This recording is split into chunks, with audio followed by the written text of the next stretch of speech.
Hello viewers and friends of the Center for Conflict Management and Transformation, Ccmt 20 years on. This is the program that we are bringing to you in commemoration of our 20 years of anniversary. My name is Angela Machonesa, and at the beginning of my career, I also came through this space. It was then called the university for anybody who would come in, honing our skills and preparing us for bigger careers in our lifetime. So today we are going down memory lane, and we are so privileged to have the founding director of Ccmt, Mrs. Stembile Mpofu. We are going to go down the journey that she walked, the successes, the highlights, the challenges. So sit back. We need to talk about how Ccmt started and how she reflects it can still bubble up and continue in the journey of ensuring that there is just and enjoyable peace in different spaces. Mrs. Stembile Mpofu, thank you so much for joining us today. We are so excited to be here, and congratulations for the 20 years anniversary of Ccmt. Thank you, Angela. And it's great to see you.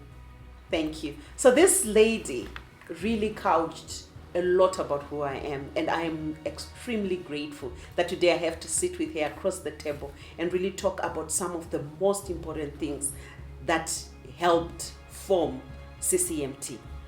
So Ccmt was formed in 2002. What really prompted its creation? What problem did you want to solve?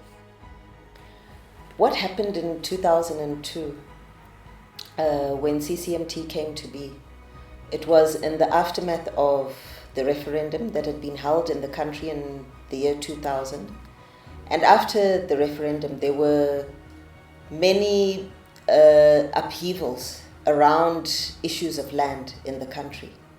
And the CSOs that were working in communities really didn't have the skills to deal with those issues. So it so happened that there were a few CSOs, namely Silvera House and Novask, who did have personnel that had conflict management training. And it was decided that the NGOs that had that training would then train personnel from other NGOs so that they would have the skills to deal with the upheavals that were happening in communities. So it so happened that the organization actually was a coalition in the beginning, a coalition of several NGOs who were coming together to impart the skills to each other. So my role at the time was to coordinate those trainings so that personnel that had the skills would train those that didn't. And for those who had been trained to have the skills to deal with the issues that they were experiencing when they went out into communities to do their work. Wow, such an important feat. I mean, it is quite important to pick from other organizations that already have the skill and already have that capacity. But in no time, Ccmt grew. Its influence and its impact was quite felt across the country. But take us back to that journey of setting up an innovative organization, an organization that is fit for purpose, that really ensured that the real transformation work when it comes to conflict was done. So what happened is that in 2003, that coalition took the decision to register the organization. And that is when Ccmt was born. We were registered as the Center for Conflict Management and Transformation, and our staff complement grew from myself, Stembile Mpofu, to 4 other members of staff, namely Samuel Maruta, Shingi Cele, and Petronella Chijoa. So we found a small office space in Avondale where the work began.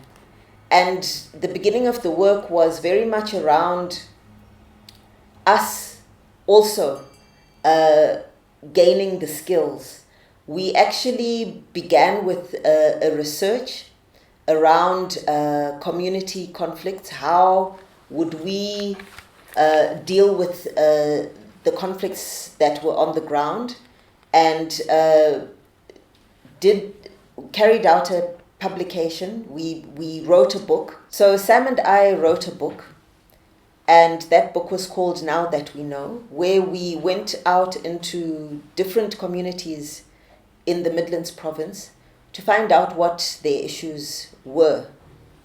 Through that, we then realized that for any conflict management or peace building to happen within the country, it needed to be a community-based approach, because the people who experience conflict are the people who are on the ground. After that, we then participated in a youth project that was run by COSFI, which was centered around bringing youths in Harare from different parts of the city together to dialogue around the issues that they were experiencing.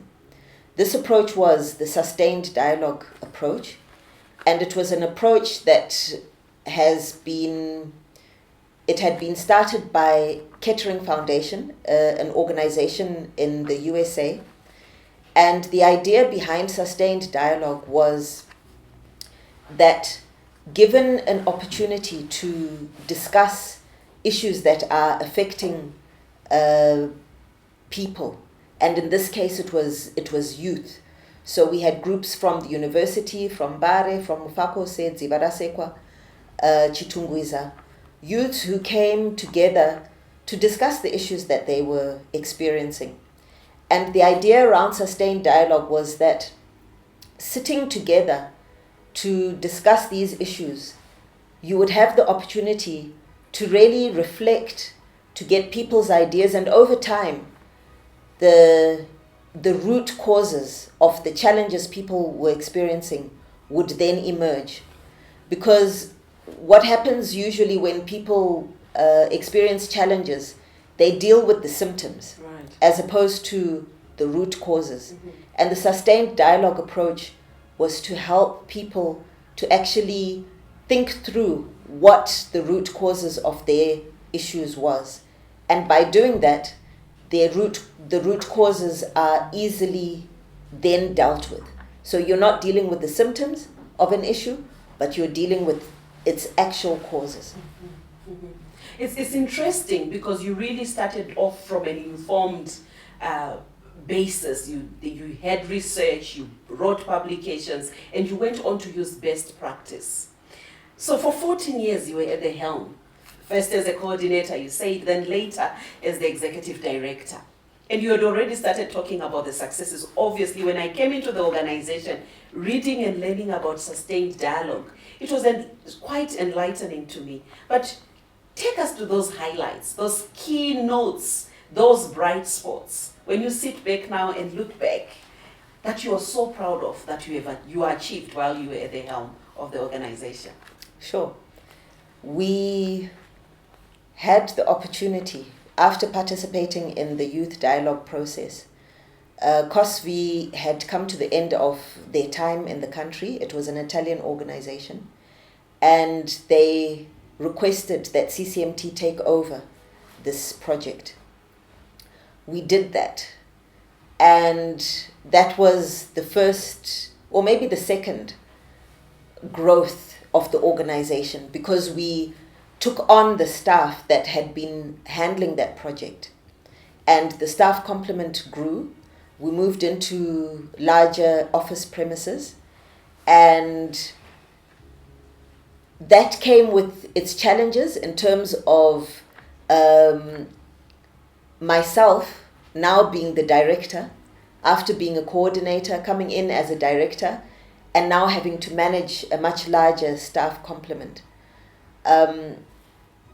While we were doing that, we were also managing the youth project.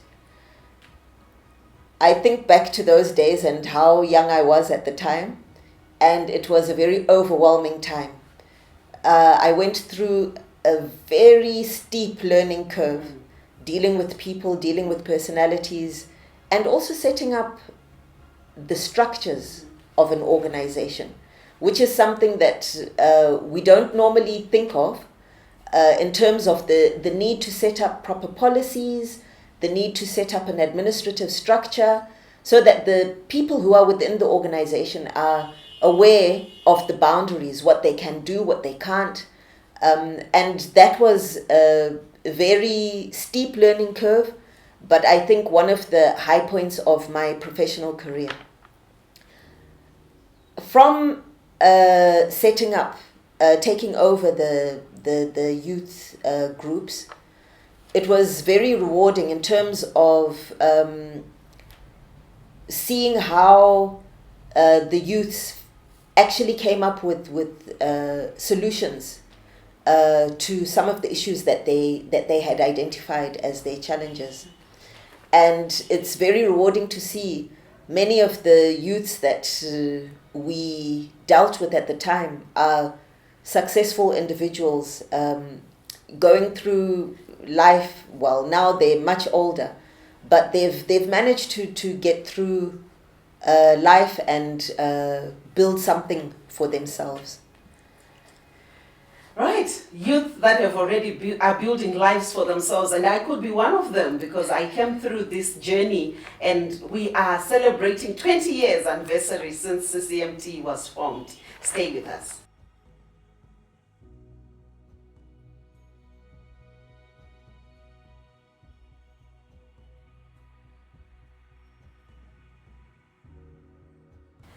Ccmt 20 years on, we are still in conversation with Stembile Mpofu, the founding director of this organization. Mrs. Mpofu, days are not the same, obviously. In the years that you were at the helm of this organization, what were your pain points? What were those notable challenges that kept you awake at night, and how did you solve them? Well, as I was talking about the youth project, where we use sustained dialogue with the youths in Harare, one of the issues that then emerged was the issue of sustainability. There was dependency on the organization, where we had difficulty weaning the youth groups from the organization for them to carry on the spaces on their own. Based on this, we decided that it would be good if our approach was to be a request-based approach. So in other words, we weren't going out to form groups as an organization, but we would be a resource to communities, because we now had the skills within the organization.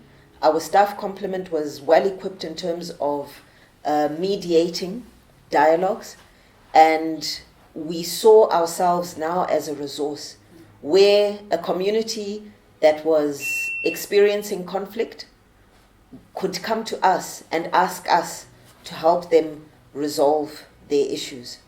So based on that, that's when we expanded into the Midlands province, where we've worked now for many years.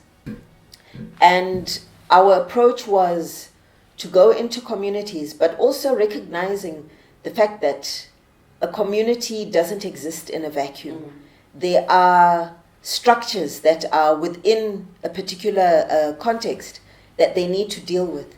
So we dealt with the local district councils, partnered with them in terms of the issue. And in fact, many of the requests then came from those district councils in terms of the issues that they were experiencing.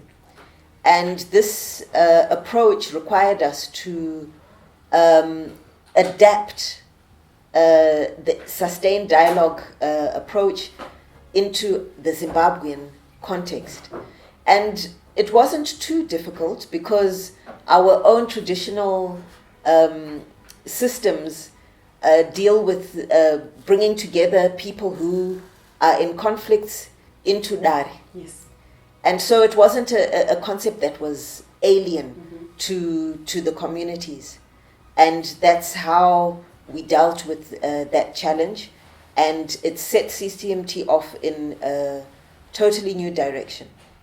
It certainly did. I think I was at that in the organization during that time, and Yes. I could hear a lot of stories of how communities, families were able to deal with their conflicts. I certainly enjoyed stories from Midlands, especially from New Gato and in Sogamini. Take us through some of the other key innovations that you used, or even solutions to other challenges that you faced at that time, because there could have been many in that period.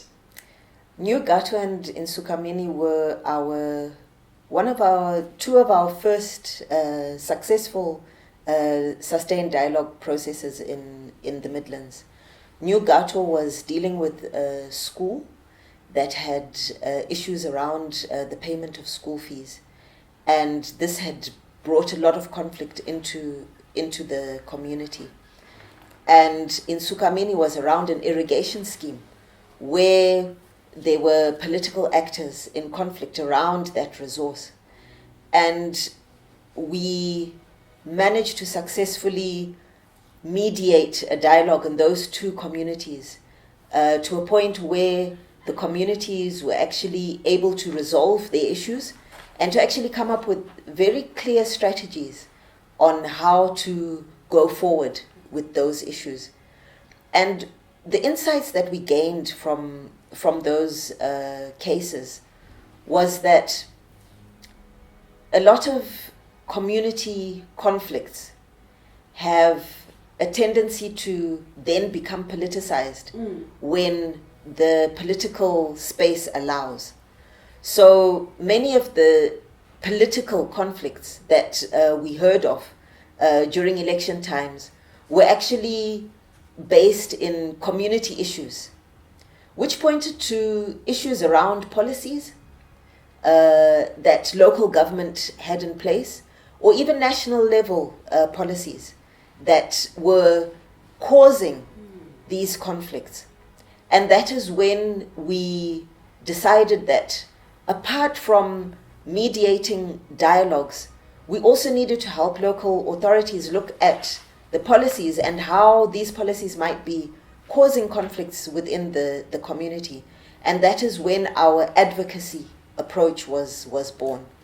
And our advocacy began at local level, and I'm happy now to say that that advocacy has now escalated to national level, where the organization is now dealing with the line ministries, dealing with particular policies that we've seen have been problematic at community level.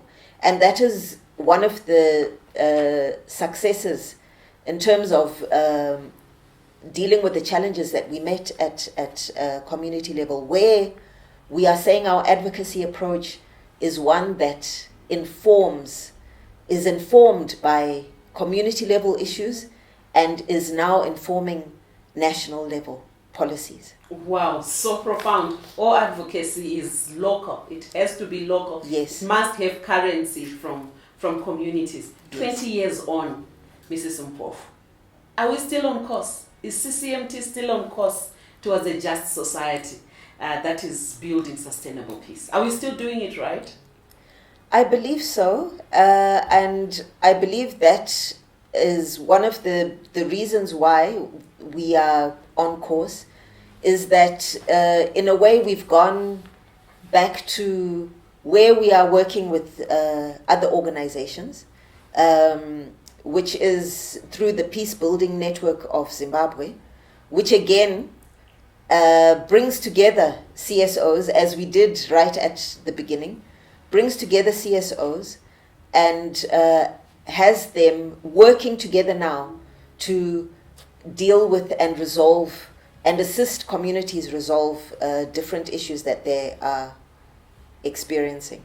Oh, I used to remember writing the newsletter for PBNZ and Yes. just the great stories that would come from other organizations, really ensuring that the best practices were scaled up. When you look at CCMT today, what do you feel most proud of, and what would you want to challenge them into doing? What do you want to see them continuing or pursuing more of today? I'm very proud of the fact that 20 years on, CCMT is still there. Yay!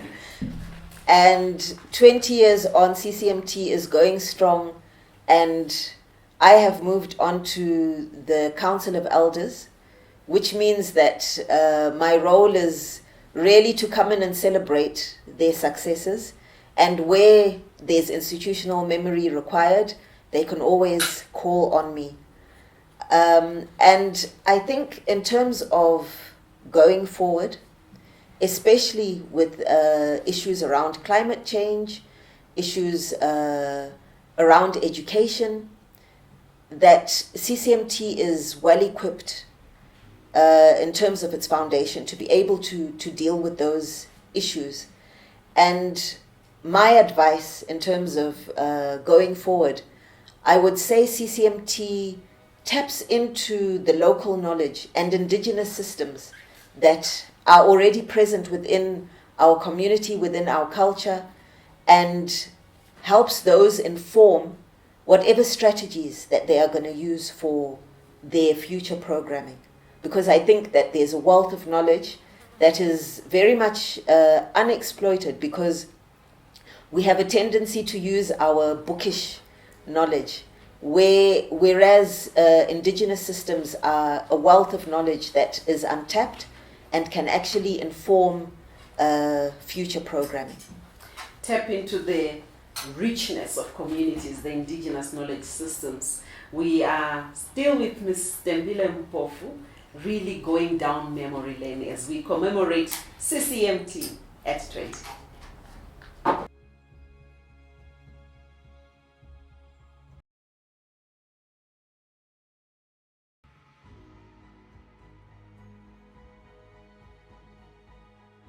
We are in a happy mood celebrating CCMT's 20 years anniversary, and in conversation we are speaking to the founding director, Mrs. Stembile Mpofu. So after 14 years of successful wins in the organization, in 2016 you decided to leave. What prompted that? It was a very difficult decision, but a decision that was necessary, because I believe that it's very important for new blood to come into any institution. The need for new ideas.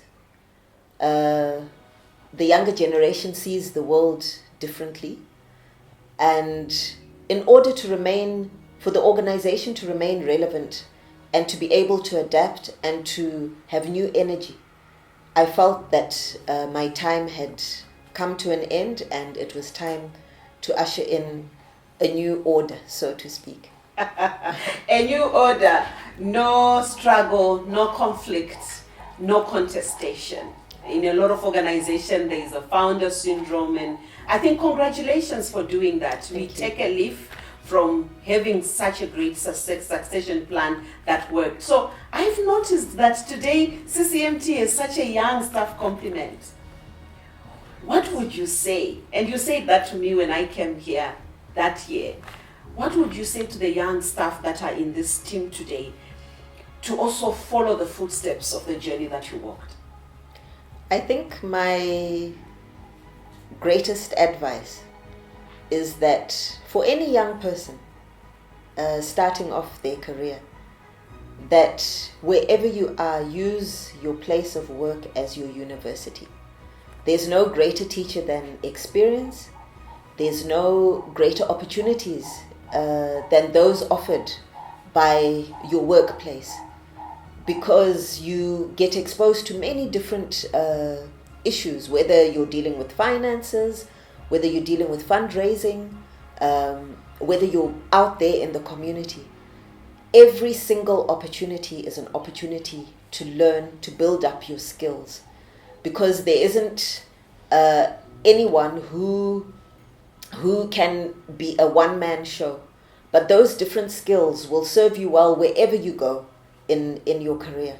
So that is the advice that I will give any young person starting off in their career. And your narrative is so consistent. I'm sure that is what you told the now presiding executive director of CCMT, who came in the organization as an intern. What did you tell Xavier Mdangwe during those days when he came here? Xavier Mdangwe came in as soon after he graduated from university as a young intern, very afraid, not very confident, but he has grown with that same advice and support to now be leading CCMT. And for me, there's no greater badge of honor than to see somebody who came through the organization now taking the organization forward. I've handed the baton stick through to him. Mrs. Mpofu, thank you so much. You have handed the baton stick to a well-able cadre who is certainly taking the organization to greater heights. Yes.